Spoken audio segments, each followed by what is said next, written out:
Come on in, come on in, come on in. We are back. Come on in, come on in. We are back.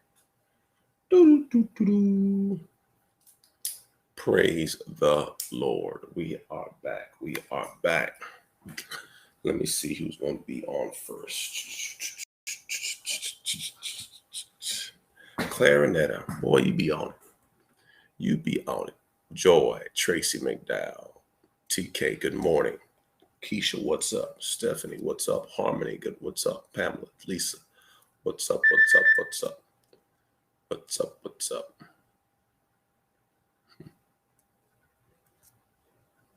Yeah. What's up, Jasmine? What's up, Tyrone? All right. Let's jump in. All right. We are on page 113 at the bottom. Wisdom Keys. We are on page 113. If you don't know, we're going through this book. I took my book apart, but it's called Watch Your Mouth. Yeah. If you want the book, go to my website, jomocousins.com. Anyway, so today, as we go through this, yesterday I dealt with how to follow and what not to follow. Never follow something that's not going anywhere. Never look at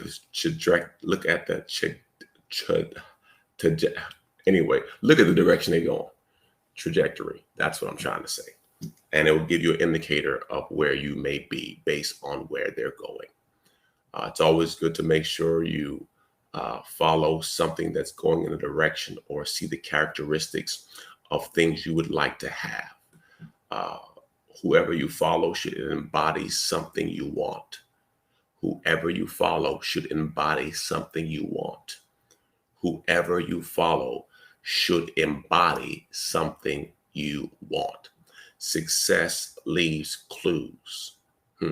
So the best way to be successful is to model and mentor or have a model and or a mentor to help you matriculate, grow, and learn to get to your next level. You don't have to learn from mistakes. You can learn from other people's mistakes. Too many of us learn in life through our flaws, our mistakes. But if you study enough, you can find the mistakes others make and make better decisions, which ultimately will give you a better response. Okay, so it says we must be constructive. We must be constructive. This is Proverbs 14:14. It reads, "A wise woman builds her house, but a foolish woman tears it down with her own hands." So we must ask ourselves, are our words building or constructive, or are our words destructive? Do our words build people or do our words tear them down? So now we have to get into the root of all of this. It goes back to Proverbs 18:21. Death, tearing down; life, building up. Death and life are in the power of the tongue, and we shall eat the fruit thereof. We shall manifest our words. Remember, our words create our world. So if you don't like your world, you have to change your words. You are living in the harvest of your words. So I do it all the time with my family. I say, don't say that, or say it differently, or just don't say anything, but don't be destructive with your words. Understand your words have creative power. Now, understand this. Our brain doesn't understand sarcasm. So you may just being sarcastic and saying, I know nothing, I can't do anything. And you may just be sarcastic, but you don't understand your brain doesn't work with sarcasm. It is made to do what you say, good or bad. So when you're saying it and you're just being flippantly about it and you're just saying what you cannot do and that you're not good at this and you're not good at that, understand the rest of your body is activated based on what your words said. So sometimes we don't understand that our greatest enemy of our future is our mouth. What you say you cannot do, what you cannot be, what you cannot achieve. Who are you sabotaging? You are self-sabotaging the future that you say you want with your words. So you may not be sure that you can achieve it, but please don't be destructive. So a great test or a great measure of how to see your verbiage is to track yourself. Now, I know it's difficult, but get a pen and a pad. And as you have conversations during the day, track yourself. Well, it'd be really cool to make it simple is just have a P for positive and an N for negative. If you had a pen and a pad, go through a typical day and see how many positive conversations you have versus negative conversations. And guess what happens? When you start tracking this, you will stop or limit your negative conversations because now you can see it for yourself. It's much like a budget. If you ever try to go on a budget and reduce your spending, the first thing they say track your spending. And when you track your spending, you will realize how good or bad you have been with money. Well, imagine this. Imagine you tracked your words. Imagine you tracked your conversations. And then you could really be honest and say, wow, I'm pretty negative. And oftentimes, negative people don't even know they're negative. They're just being who they are at that particular time. Not saying that they're always negative, but I'm telling you, if you can start tracking your words, you'll be shocked at what comes out of your mouth. And you may not even know that you're negative. But I bet you this, if you spoke to the people, your friends, your family, your associates, and asked them the question, when you talk to me, do you feel better or worse? Do you feel encouraged or discouraged? Now, I know some of y'all are not ready to hear what I'm telling you today, but I'm telling you, if you went to the people around your job and ask them the question, how do you feel after a conversation with me? Now, the reason why I say it's hard is because many people don't want to know the truth or cannot handle the truth, or they get in their feelings. Forget about your feelings. This is life and death. Forget about your feelings. You're trying to grow. You're trying to grow. So I got to make sure that my words are in alignment with God's will for my life. Because God may have a will for you, but your words are sabotaging God's will. Remember the children of Israel, how God heard them complain and it changed God's plan for them. So God may have a plan for you, but he hears your words and your words have power. And they sabotage what God is trying to do. Wow.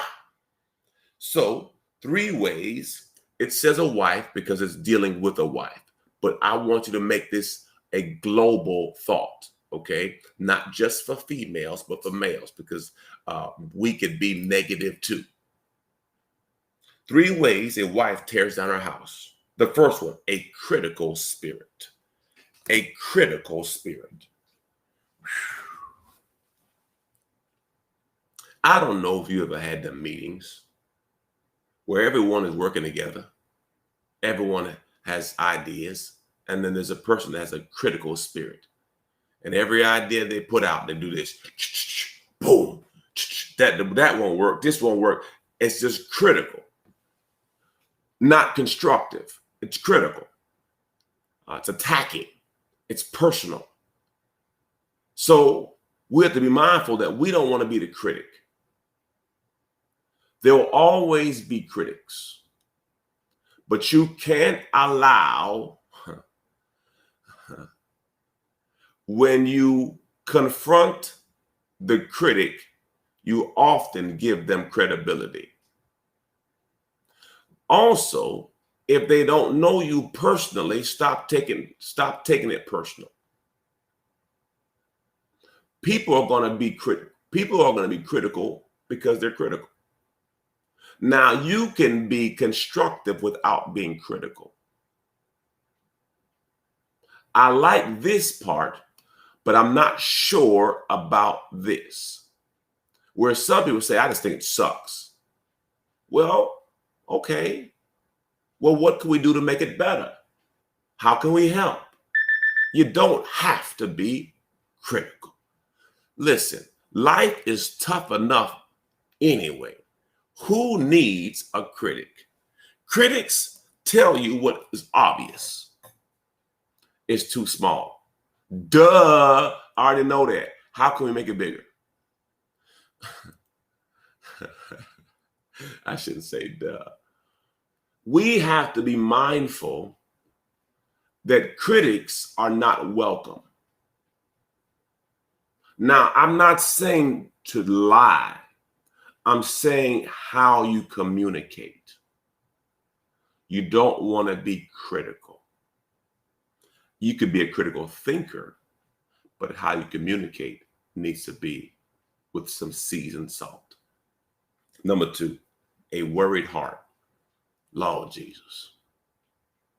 A worry wart. These things tear a house down. Number 1, a critical spirit. And number 2, a worrying spirit. I don't know how we're going to do it. I don't know how we're going to make it. You know, most of the time that I've wanted to do things, I've had a person worry about how it's not going to work. And I said, we're going to do it. Well, Pastor, we don't have everything. Listen, I hear you, but do we have most of the things lined up? Yeah. Okay, let's ride. Don't hold back a good idea waiting for the perfect idea. We often worry ourselves out of what God is trying to push us into. If you go through the Bible, you realize most of the time people didn't have it all together. But what they did have is they had faith. Whatever endeavor you go into in life, there will be opportunities and holes that may not look like you can make it. But if God gave you the plan, the idea, you have the motivation, you have the energy, move forward. See, a good plan executed violently today is better than a perfect plan waiting on tomorrow. Why? You may not see tomorrow, bro. You may not see tomorrow, my sister. You may not see that day. So carpe diem, seize the day. Get it done today. So many people are waiting for this to happen and that to happen and this to happen. I'm going to wait before I write the book. I'm going to wait before I start the business. I'm waiting. Hey, you might miss your window waiting. Hear me. Opportunity does not knock. Opportunity drives by. Stop waiting. Stop worrying. Stop stressing. It's depressing. I already know it may not work. That's a reality. But don't feed that. Tears the house down. Oh, Jesus. And lastly, a nag. Ooh. So the critical tongue, the worried, and the nagging. Nag. It'll tear the house down. I heard you the first time. Well, why aren't you moving? I said, I don't want to move yet, but I did hear you. I do that sometimes. I got you. I heard you. I comprehend. I understand. The Bible calls nagging a drip. Like right now, outside of my window, it's a light rain. And I hear the water dripping off the side of my house. Drip, drip, drip, drip, drip, drip, drip, drip, drip, drip, drip. Do you know that a constant drip can crack a rock? You may have a person who's been a rock, but if you keep on nagging them, you will make them crack. You don't want people to crack on you because they're going to tell you some stuff you don't want to hear. So understand, our words must be constructive, build up, and not tear down. So if you want to, make it a homework assignment. You may not be able to do the whole day of tracking your words, but how about tracking an hour, 2 hours, just to see what you're working with? Every now and then, you should probably do this for yourself just to see how you're communicating. Well, that's all I have for y'all today. I love you to life. God bless you. Remember this, if you want something different, you got to do something different. If you always do what you've always done, you'll always get what you've always gotten. Change begins with you. Your words create your world. And if you want a different world, you have to change your words. Love you to life. God bless you. Pastor J out. Peace.